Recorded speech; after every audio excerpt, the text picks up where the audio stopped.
Hey, what's up? This is your girl, Roeh Love, and I'm back with another episode of the Maroon Mic podcast. Today's topic is going to be humble versus sovereignty.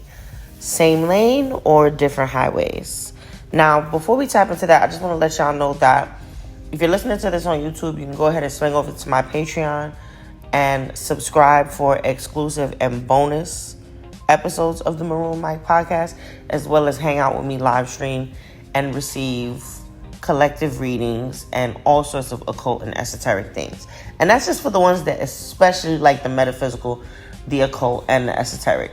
But for the rest of y'all that enjoy my lectures, there are definitely bonus lectures as well as extended lectures on my Patreon. So don't forget to sign up at www.patreon.com/RoehLove. That's RoehLove. Don't worry, it's in the description below. Now, getting into the topic for today. A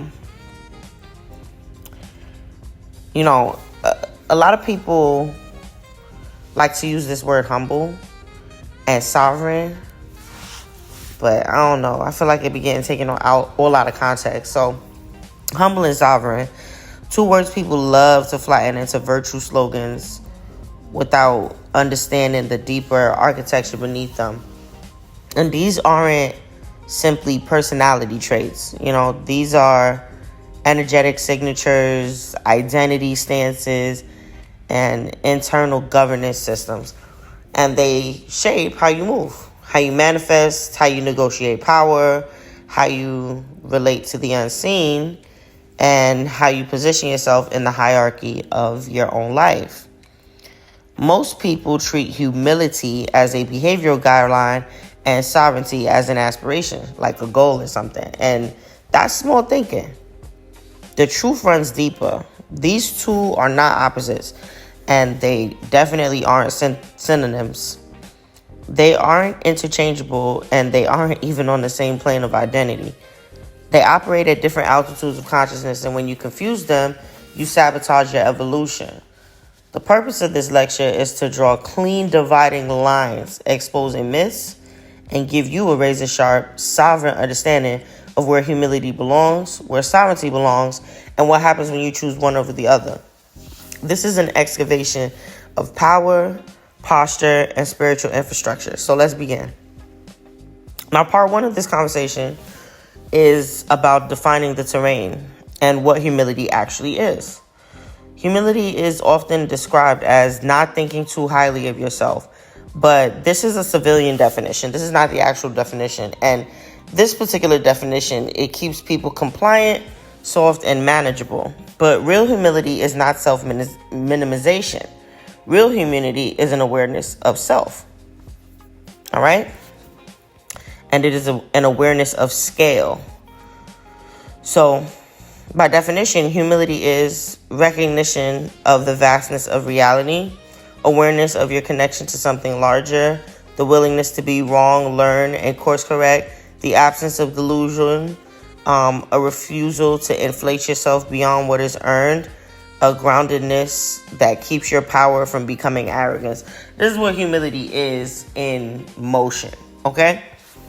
By practicing what was just mentioned is demonstrations of humility, not the literal definition, but it is a demonstration of humility. And humility doesn't necessarily mean lowering yourself or making yourself small towards someone else, but just acknowledging and being aware of self and everything around you is a form of humility because you understand things on a scale. So, being that humility is the gravity that keeps an expanding consciousness from floating away in fantasy, which seems to happen a lot on social media. People get so deep into this spiritual shit, they forget to, come back down to earth and touch grass. And humility is a grounding virtue, not a weakening one. It ensures your ego is strong enough to hold power without poisoning it. A humble person is not submissive. They're just calibrated, okay? They know where they are in the cosmic equation, and they don't pretend to be what they aren't. But humility becomes toxic when it collapses into self-erasure. Like I said, acting small in the presence of others. It demands you to become smaller to make others comfortable. It convinces you that confidence is arrogance. It discourages ambition. It punishes self-recognition. Or it teaches you to dim light instead of mastering it. And when humility becomes a cage instead of a compass, you are no longer practicing virtue. You are practicing self-abandonment. And humility is functional because it serves learning, connection, adaptability, and growth. It's not an identity, it's a tool. Okay? And that distinction matters because sovereignty is not a tool. Sovereignty is an operating system. So part 2 of this conversation that we're arriving at now talks about sovereignty. And sovereignty is the core architecture of self-governance. Okay? This is how you govern oneself. Sovereignty is the state of being your own authority and having the ability to stand in internal law rather than external permission, and the power to regulate your world instead of being regulated by it. So, for example, sovereignty is identity without apology, power without permission, direction without doubt, responsibility without deflection, boundaries without negotiation, vision without external approval, authority without needing external validation, and a bunch of others, right? But sovereign is not confident. A sovereign is definitive. Okay? Like, its sovereignty doesn't mean to be confident. It's like a status. All right? So you don't act sovereign, you are sovereign. You don't practice sovereignty, you maintain sovereignty. You don't try to be sovereign, you remember your authority. And sovereignty is the ascension of self-governance. It is the re-internalization of power. It is the end of external hierarchy dictating your identity. Where humility says, I recognize something larger than me, sovereignty says, and I recognize the magnitude within me. Where humility grounds you, sovereignty elevates you. Where humility keeps you honest, sovereignty keeps you untouchable. Where humility clears your ego, sovereignty empowers your will. Sovereignty is the throne, humility is the cushion. They are not the same and they don't serve the same function. Now, part 3. Is this the same lane or is it different highways? Well, let's answer the question directly. Are humility and sovereignty in the same lane? No. Are they on different highways? Yes, entirely. Humility is a behavioral lane. Sovereignty is an existential highway. Humility deals with your positioning among others. Sovereignty deals with your positioning within yourself. Humility is interpersonal posture. Sovereignty is intrapersonal command. Humility is horizontal. Sovereignty is vertical. I can do this all day, right? Humility modulates your relationship to learning the world and the collective, while sovereignty governs your relationship to your soul, your will, and your destiny. They intersect, but they do not overlap because humility is a choice and sovereignty is a condition. You can be humble without being sovereign, but you cannot be sovereign without having mastered humility, because a sovereign who lacks humility collapses into tyranny, fantasy, or delusion. Now, let me be explicit. A person who leads with humility becomes agreeable but not powerful. A person who leads with sovereignty becomes powerful but not delusional. A person who leads with neither becomes lost, and a person who leads with both becomes unstoppable. Hopefully that makes sense. Now, part 4. Being one over the other. What does it do to your life? Well, choosing humility over sovereignty, when you prioritize humility as your primary identity, you create a life where you are perpetually learning but rarely leading, open but not directive, adaptable but not authoritative, connected but not empowered, good but not great. Humility without sovereignty produces chronic self-doubt, fear of outgrowing others, over-apologizing, undercharging, staying small to be acceptable. using humility as a shield against responsibility. And humility alone creates a person who knows everything except how to take command of their own life. Now, choosing sovereignty over humility, when sovereignty becomes the only identity layer, you risk rigidity, inability to accept correction, inflated ego, miscalculation, isolation, conflict escalation, a couple more other Asians, and blind spots where you refuse to acknowledge. Okay? Sovereignty without humility becomes false sovereignty, ego dressed as authority. Now, choosing sovereignty with humility integrated, this is the apex. It becomes power with calibration, authority with accuracy, command with clarity, ambition with alignment, confidence with consciousness. And this integration makes you efficient, disciplined, emotionally intelligent, spiritually grounded, strategically aware, impossible to manipulate, capable of leading yourself into any destiny you choose. And this is the sovereign whose humility sharpens their blade instead of dulling it. Part 5, the spiritual dimension. Sovereignty as a soul contract. In occult, esoteric, and metaphysical frameworks, sovereignty is not optional. It is required. And you cannot command spirits, manifest realities, perform workings, or access higher consciousness without sovereignty.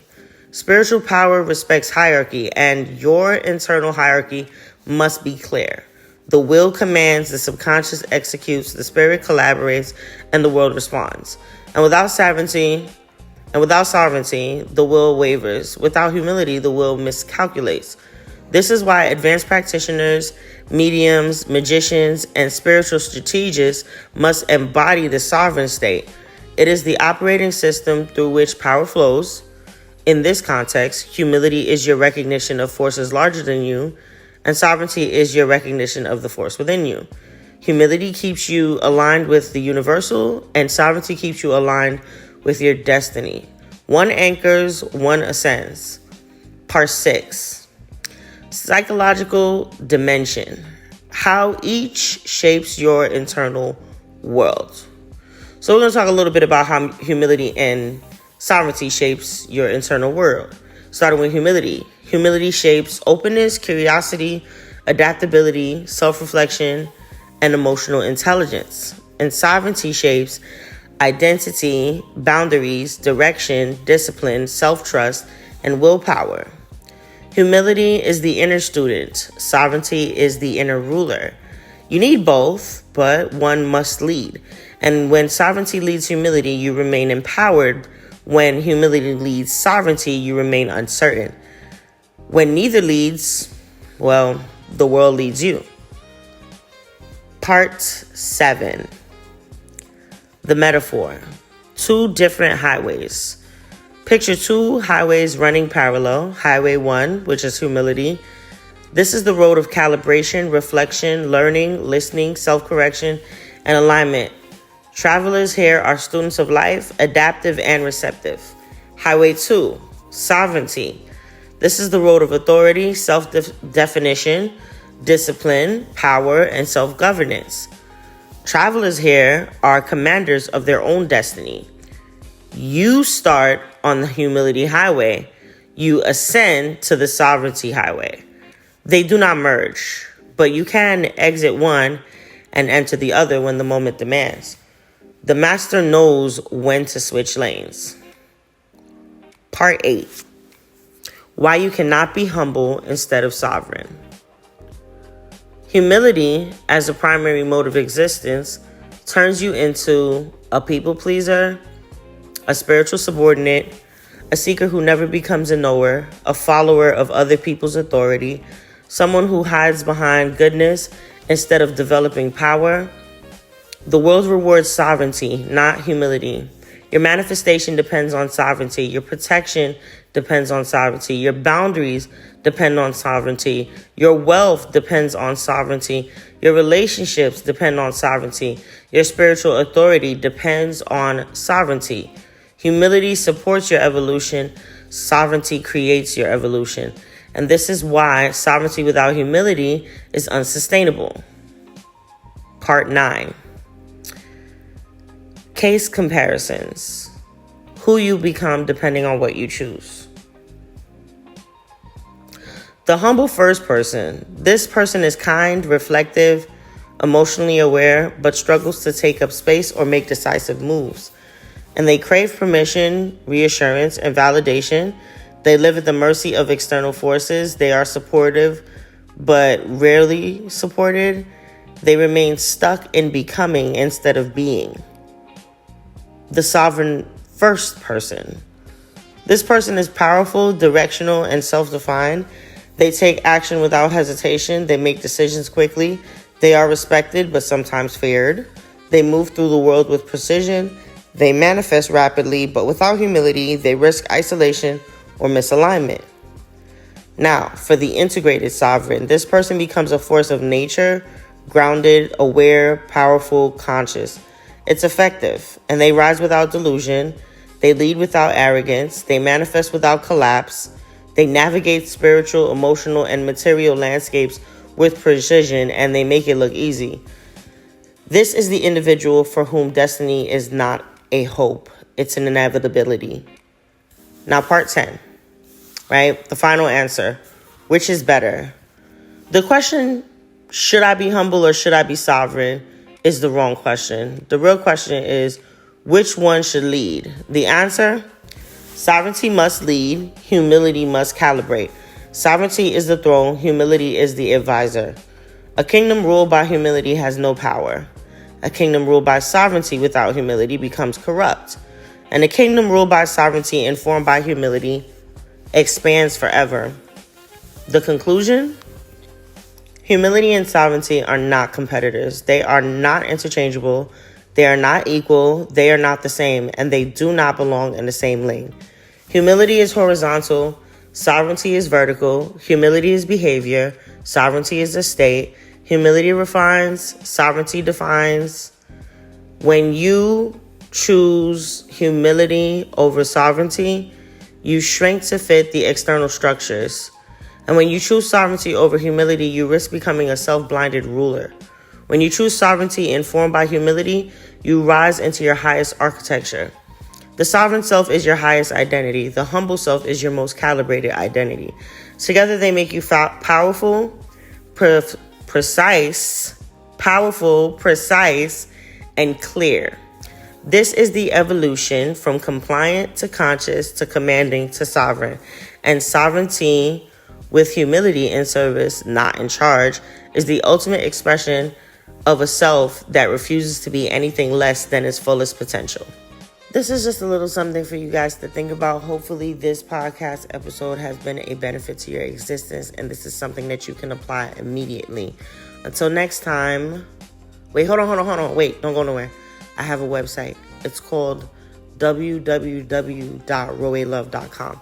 And that's where you can go to book me or subscribe to any of my memberships that I'm currently offering. Make sure you click all the buttons. You're not going to break it. Just click around and see what I have. If you want to book a personal session with me, this is where you'll be able to book a personal session with me. And like I said, it's www.roehlove.com.